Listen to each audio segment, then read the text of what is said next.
हम उद्धार को कैसे प्राप्त कर सकते हैं? जैसा कि आप बाइबल पढ़े होंगे और आपको पता होगा जब मूसा इस्राएलियों को अ, मिस्र से निकाल रहा था तो वहाँ पर एक बीच में समुद्र पड़ता है और लोग जब मिस्र की सेना उनको पीछा कर रही होती है तो वे मूसा पर इस्राएली लोग कुड़कुड़ाने लगते हैं कि अब तू हमें यहाँ लाया है जहाँ पे हमें मार डालने के लिए, ताकि क्योंकि आगे समुद्र है, पीछे से सेना आ रही है।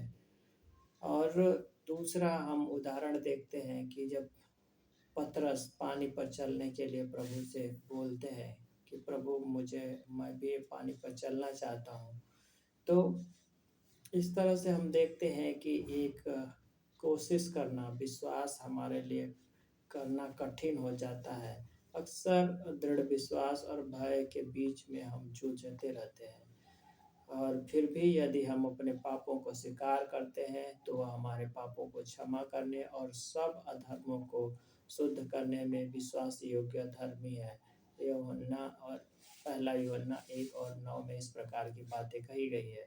यह केवल मसीह के माध्यम से हो सकता है, यानी उद्धार केवल और केवल मसीह के द्वारा हो सकता है। हमारे अच्छे ग्रेड के सेवक हों, चाहे मैं स्वयं सेवा और वित्तीय उदारता के माध्यम से हमारा बचाव नहीं हो सकता, या हम कोई विशेष ड्रेस कोड पहनने से चर्च में हमारा बचाव नहीं हो सकता। जब पवित्र आत्मा हम प्राप्त करते हैं तो हमारी समझ बढ़ती है और हमारा व्यवहार बदलता जाता है और हम पवित्र होते जाते हैं। लेकिन हम केवल मसीह में विश्वास के द्वारा ही बचाए जाते हैं, किसी दूसरे के द्वारा उद्धार नहीं। बाइबल स्पष्ट करती है कि किसी दूसरे के द्वारा उद्धार नहीं, क्योंकि स्वर्ग के नीचे और मनुष्यों के बीच में और कोई दूसरा नाम नहीं दिया गया जिसके द्वारा हम उद्धार प्राप्त कर सके। ये बातें भी आप प्रेरितों के काम और उसके 4 अध्याय और उसके 12 वचन में देख सकते हैं इस प्रकार की बातें। तो हमारी यहाँ पर 3 बातें थी, मैं आपको स्पष्ट कर दूँ। पहली बातें थे कि हम विश्वास के से कैसे बचाए जाते हैं। दूसरा इसमें पहला कहा था हम कार्य के द्वारा नहीं बचाए जाते।